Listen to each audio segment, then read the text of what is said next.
Die Themen im heutigen Zocker-Lounge Wochenrückblick sind Stronghold mit großem Herbst-Update, Industriegigant 4.0 jetzt mit Full Release, mit Alexander der Große ist der nächste Age of Empires 2 DLC erschienen, Territory Mode für Starship Troopers Terran Command kommt nächste Woche und der Karteneditor für Pioneers of Pagonia ist endlich da.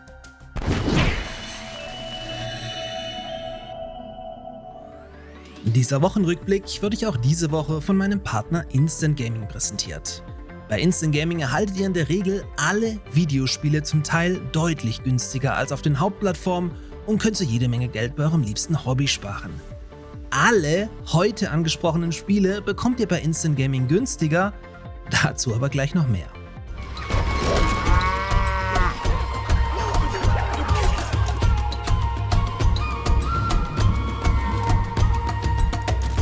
Mit der Stronghold Crusader Definitive Edition ist den Firefly Studios bereits das zweite Remaster ihrer Klassiker gelungen, welcher durch die Bank bei den Spielern gut wegkommt. Daher macht man im Grunde auch das Richtige und hält die alten sowie die vielen neuen Spieler bei Laune, indem man das Spiel sukzessive mit neuem Content ausbaut. Diese Woche wurde dementsprechend das 300 MB schwere Herbst-Update veröffentlicht, welches mit dem Reptilregent auch einen neuen KI-Kontrahenten im Gepäck hat. Diesen könnt ihr daher ab sofort in Skirmish-Partien auswählen oder gegen ihn in der neuen Wirtschaftskampagne Das Reich des Krokodils im Ödland des oberen Nils antreten. Hinzu kamen außerdem 3 neue Maps. Aber auch das Belagerungsverhalten der KI-Gegner wurde überarbeitet, sowie dem Skirmish viele neue Optionen spendiert, durch welche ihr das Spielerlebnis besser an eure Vorlieben anpassen könnt. Die Änderungen sind so zahlreich, dass sie den heutigen Rahmen sprengen und eigentlich locker Stoff für ein eigenes Video sind. Es gab nämlich auch Schwierigkeitsgradanpassungen in der Kampagne, sowie ein Zufallsszenario im Skirmish und Multiplayer, ein neues Wappensystem, neue Koop-Funktionen und, finally, ein Fix für diverse Desync-Bugs. Die Stronghold Crusader Definitive Edition bekommt ihr bei meinem Partner Instant Gaming für ca. 15 € und unterstützt mit einem Kauf über meinen Partnerlink gleichzeitig diesen Kanal. That's all we have time for today, so please check out Stronghold Crusader Definitive Edition on Steam and follow Firefly Studios on YouTube and TikTok for the latest updates. Hope to see you there. Werde zu einem Industrietycoon.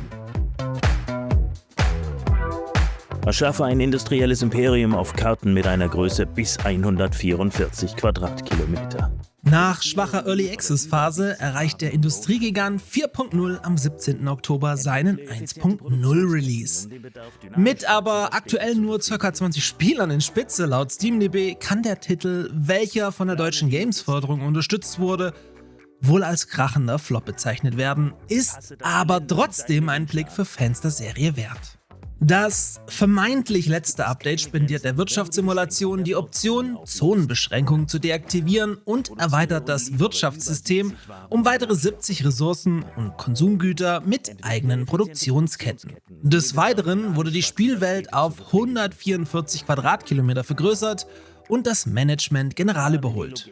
Hinzu kommt der Karteneditor in seiner 1.0-Version, der jetzt den vollständigen Umfang bietet.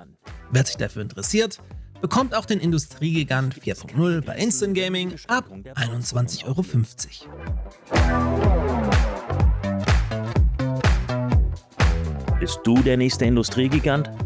Version 1.0 jetzt verfügbar. Macedonians! Have you ever seen so grand an army? Age of Empires 2 ist einfach nicht tot zu kriegen. Folgerichtig ist diese Woche der nächste DLC in Form von Chronicles Alexander the Great erschienen. Die Erweiterung spendiert dem Oldie neben 3 neuen Völkern auch eine neue umfangreiche Kampagne mit 18 Missionen, die ihre Geschichte unter anderem in animierten Mosaik-Cutscenes erzählt. Obendrauf gab es 13 neue Musiktracks, 16 Bonuseinheiten und 4 Bonustechnologien in der Kampagne sowie überarbeitete Belagerungswaffenmodelle. Age of Empires Herz, was willst du mehr? Die Erweiterung um Alexander den Großen bekommt ihr bei Instant Gaming ab 10 €.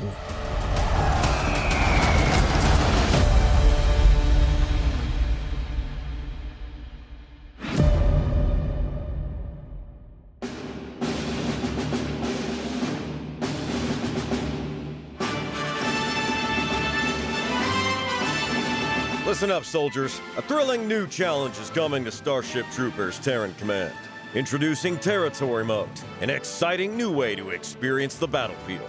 In this mode... Nach langem Beta-Test ist es am 21. Oktober endlich soweit. Mit dem Territory Mode erhält das sehr gute Starship Troopers Terran Command ein kostenloses Update, welches das Spiel um einen komplett neuen Spielmodus erweitert. Um den neuen Modus spielen zu können, braucht ihr also nur das Hauptspiel, welches ihr nach wie vor mit 2 € fast geschenkt mitnehmen könnt und was ich euch nur wärmstens empfehlen kann. Gönnt euch! Im neuen Territory Mode kämpft ihr gegen Bugs und Kontrollpunkte, die euch, solange ihr sie halten könnt, einen stetigen Ressourcenfluss gewährleisten. Vor Beginn einer Partie könnt ihr zwischen unterschiedlichen Kampfgruppen wählen, die sich dann in Sachen Spezialeinheiten unterscheiden und zudem unterschiedliche Abwehrtürme errichten können. Insgesamt gibt es satte 27 neue Karten, die aber von den anderen DLCs abhängig sind. Also mit dem Grundspiel sind es dann zum Beispiel aktuell nur 11. Für jede gewonnene Mission erhaltet ihr Prestige-Punkte, mit welchen ihr dann neue Technologien und Cosmetics freischalten könnt. It's now time to lock and load. Join the fight in Territory Mode and prove your tactical prowess against the Arachnid threat. Als der Nebel kam, wurde unsere Welt zerrissen. Jede Seefahrt zwischen den neu entstandenen Inseln birgt großes Risiko. Der Nebel Zum Abschluss hat es dann der schon seit längerem angekündigte und sehnlich erwartete Karteneditor für Pioneers of Pagonia in den Beta-Branch geschafft. Flankiert wird das Beta-Update mit einem neuen Quality-of-Life-Patch, der zusätzlich einiges am Spiel optimiert. Ich muss mir das Ganze noch im Detail anschauen und werde euch dann entsprechend ausführlicher in den Pagonia News informieren, aber so viel schon mal vorab. Das Update überarbeitet die Baumenü- und Spielstartoberfläche. Zudem gibt es jetzt eine Option, Wald komplett zu roden, um so Wildschweine schneller loswerden zu können. Neben neuen Filtern für die Minimap gab es außerdem eine neue Option, um Orte außerhalb des Spielerterritoriums mit Handelsträgern zu versorgen. Demnächst dann, wie gesagt, mehr, sobald das Ganze die Beta verlassen hat. Eventuell bauen wir im Stream oder Video dann auch mal eine Map zusammen, um die Möglichkeiten zu besprechen. Wenn ihr an sowas interessiert seid, könnt ihr mir mal gerne in den Kommentaren dazu ein bisschen Feedback geben. Last but not least gibt's dann natürlich auch Pioneers of Pagonia bei meinem Partner günstiger. Hier kriegt ihr den Siedlererben nämlich schon ab 18 €. In diesem Sinne, viel Spaß beim Zocken bzw. Map bauen, kommt gut in die neue Woche und wenn ihr Bock habt, bis zum nächsten Video.